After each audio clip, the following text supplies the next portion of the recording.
Olá! Hoje, nosso material de análise é uma matéria do UOL Esportes sobre uma partida que, assim, no papel, parece um jogo comum. 1-0, campeonato estadual. Pois é, aquele jogo que passa quase batido, né? Exato. Mas a gente sabe que no futebol o placar quase nunca conta a história inteira. E a história de Velo Clube contra Corinthians pela 5ª rodada do Paulistão de 2026 é um prato cheio. Com certeza. Tem gol no último suspiro, tem herói improvável, uma polêmica de arbitragem daquelas e consequências que chacoalham os dois extremos da tabela. Vamos mergulhar fundo e extrair o que realmente importa desse jogo lá em Rio Claro. E é uma ótima escolha de material, viu? Porque esses jogos de meio de semana do Paulista contra equipes do interior são como armadilha, sabe? Para os times grandes como o Corinthians é uma obrigação vencer. Sim, a pressão é toda deles. Isso. E para times como o Velo Clube, é a chance da vida. E é nesse choque de realidades que a gente encontra as melhores histórias. A matéria do UOL nos dá o mapa completo, o resultado, a controvérsia e, claro, o que vem depois. É um microcosmo perfeito da pressão que é o futebol brasileiro já no começo do ano. Exatamente, a pressão já em janeiro. Então vamos começar pelo que decidiu tudo. A matéria, claro, destaca o gol da vitória. Mas o diabo mora nos detalhes, né? O gol é do Yuri Alberto aos 45 minutos do segundo tempo. 45. É aquele gol que faz uma torcida explodir em alívio e a outra, bom, mergulhar no silêncio. Um gol aos 45 do segundo tempo é mais que um gol, é um evento psicológico. E o protagonista seu, Yuri Alberto, também não é um detalhe qualquer. Um centroavante caro, de nome, que vive sob uma pressão constante por gols. Verdade. Mas o mais interessante é o que a matéria nos conta sobre como ele entrou no jogo, vindo do banco. Ele não começou jogando. E isso nos leva a uma decisão estratégica crucial do técnico Dorival Júnior. O Corinthians foi a campo com um time misto. Isso. Na prática, ele olhou para o adversário, o Velo Clube, ali na parte de baixo da tabela e fez uma aposta. Consigo vencer esse jogo sem usar toda a minha força. Ele poupou peças importantes. E por 89 minutos essa aposta parecia que ia dar muito, mas muito errado. É um xadrez fascinante e arriscado. Todo técnico de time grande no Brasil vive esse dilema nos estaduais. Forçar o time titular e arriscar lesões antes do Brasileirão, da Libertadores, ou poupar e correr o risco de um tropeço que gera uma crise instantânea. Exato. O Dorival optou pelo risco. E o que o jogo mostrou é que a profundidade do elenco do Corinthians talvez não seja tão robusta quanto ele imaginava, porque o time sofreu, a matéria usa exatamente essa palavra, sofreu para criar grandes oportunidades. Não foi um massacre, longe disso. Pelo contrário, né? A gente lê nas entrelinhas que foi um jogo de um time só tentando, mas sem conseguir furar uma barreira. E quando a tática não encaixa, qual é o plano B? Chutar de longe. Isso. O texto aponta que o Corinthians teve que apelar para os arremates de fora da área. É quase um atestado de que o time não estava conseguindo entrar na defesa bem postada do Velo Clube. E essa dificuldade tem nome e sobrenome. Marcelo Carné, o goleiro do Velo Clube. Ele se transformou no personagem do jogo até aquele gol sair. Em jogos assim, o goleiro do time menor muitas vezes tem a atuação da vida. Com certeza. E a matéria descreve um lance que resume isso perfeitamente. Aos 20 minutos do primeiro tempo, numa mesma jogada, ele faz duas defesas espetaculares. Primeiro, um chute forte do Vitinho. No rebote do escanteio, a bola sobra para o André, que solta o que o texto chama de chutaço. E o Carné vai buscar de novo. Nossa, é o tipo de atuação que enlouquece qualquer torcedor do time grande. Você vê seu time pressionar, chutar, criar, o mínimo que seja, e o goleiro adversário parece que vira um gigante, defendendo até pensamento. Isso. Foi a tarde do Marcelo Carné. E isso explica perfeitamente porque um gigante como o Corinthians passou quase 90 minutos sem conseguir balançar a rede contra uma equipe que, convenhamos, tem um orçamento dezenas de vezes menor. Exato. A organização defensiva do time do Pintado, o técnico do Velo, somada a um dia inspirado do goleiro, é a fórmula clássica para complicar a vida dos grandes.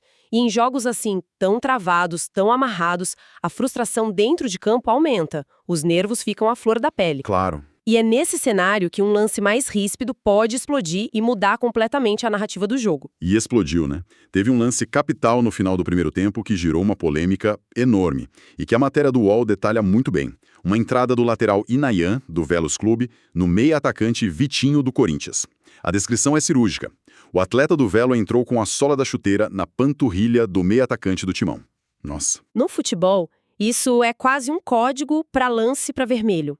A sola da chuteira, um ponto de contato alto como a panturrilha, são todos os ingredientes que os árbitros são instruídos a punir com a expulsão direta, por colocar em risco a integridade física do adversário. Os jogadores do Corinthians, claro, foram para cima do árbitro, Flávio Rodrigues de Souza, pedindo vermelho na hora. Mas ele mostrou apenas o cartão amarelo. E aí a gente entra no segundo ato dessa polêmica, que é talvez mais importante que a decisão de campo: o VAR. Esse é o ponto nevrálgico da discussão. O árbitro de vídeo era o Márcio Henrique de Góes, e segundo a matéria, ele não chamou o Flávio para revisão no monitor. Aí que complica. E aí a gente entra num debate que consome o futebol brasileiro todo fim de semana. O critério de intervenção do VAR. O protocolo diz que a revisão só deve acontecer em caso de erro claro e óbvio. Então a pergunta que fica no ar é: o árbitro de vídeo não considerou a imagem clara o suficiente para um vermelho? Ou ele concordou com a interpretação de campo de que o amarelo era a punição correta? E isso é frustrante, porque a ferramenta foi criada para eliminar esse tipo de dúvida. Mas, muitas vezes ela só adiciona uma nova camada de controvérsia. Imagina o cenário: o Velo Clube com um jogador a menos durante todo o segundo tempo. O jogo seria outro, completamente outro. Aquele sufoco do Corinthians provavelmente não existiria. O espaço para jogar seria imenso.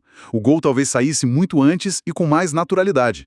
A não expulsão na prática manteve o Velo Clube vivo no jogo. Sem dúvida. E conecta diretamente com a dificuldade que o Corinthians teve. Aquele gol heróico no final talvez não fosse necessário se a regra, na visão de muitos, tivesse sido aplicada corretamente. Essa decisão de arbitragem não é um detalhe isolado. Ela moldou completamente a estratégia e a dificuldade do segundo tempo. Com certeza. É o tipo de lance que gera discussões por dias e alimenta a desconfiança sobre a uniformidade dos critérios da arbitragem no país. Pois é.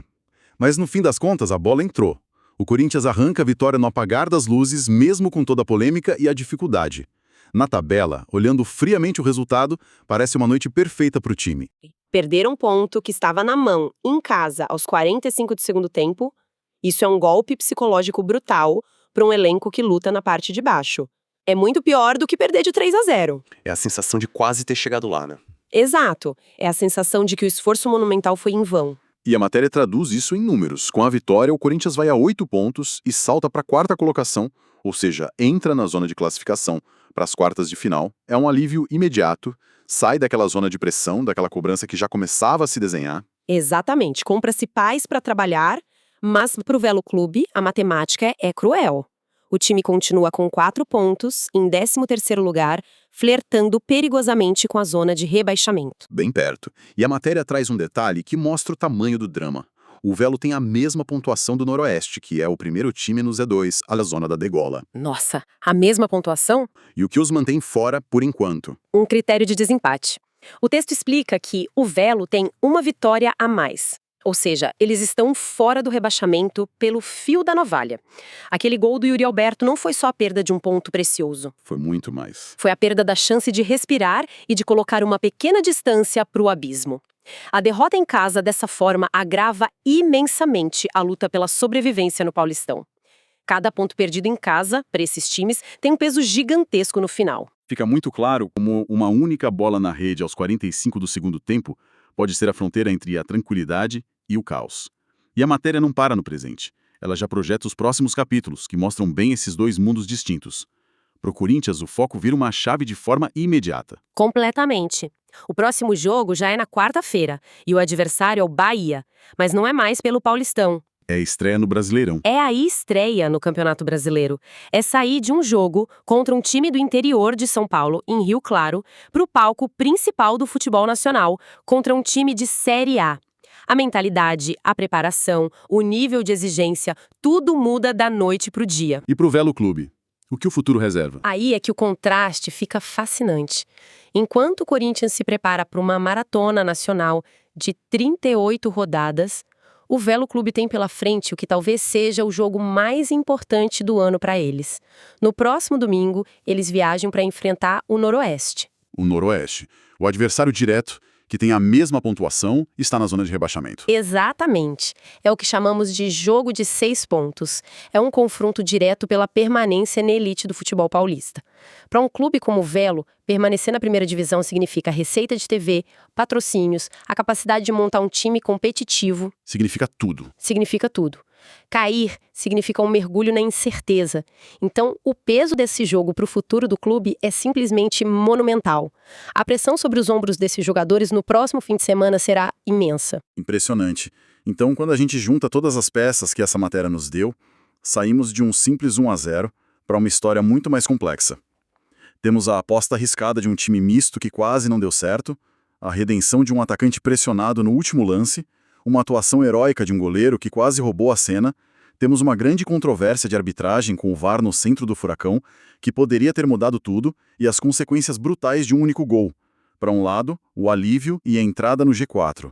Para o outro, a dor da derrota no fim e a iminência de um confronto direto contra o rebaixamento que vira uma verdadeira final de campeonato. É um roteiro completo. Mostra como o jornalismo esportivo, quando vai além do óbvio, consegue extrair drama, estratégia e significado de 90 minutos de futebol. O resultado de 1-0 é a manchete, mas a verdadeira história está em todas essas camadas que a gente conseguiu desdobrar aqui. Perfeitamente. E fica claro que analisar esse jogo é entender as diferentes pressões que coexistem no mesmo campeonato. A pressão por títulos de um lado e a pressão pela sobrevivência do outro. Exato. E para fechar, fica uma reflexão que a própria matéria nos provoca. A gente discutiu bastante a estratégia do time misto do Corinthians. E a vitória, no fim das contas, aconteceu. Aconteceu.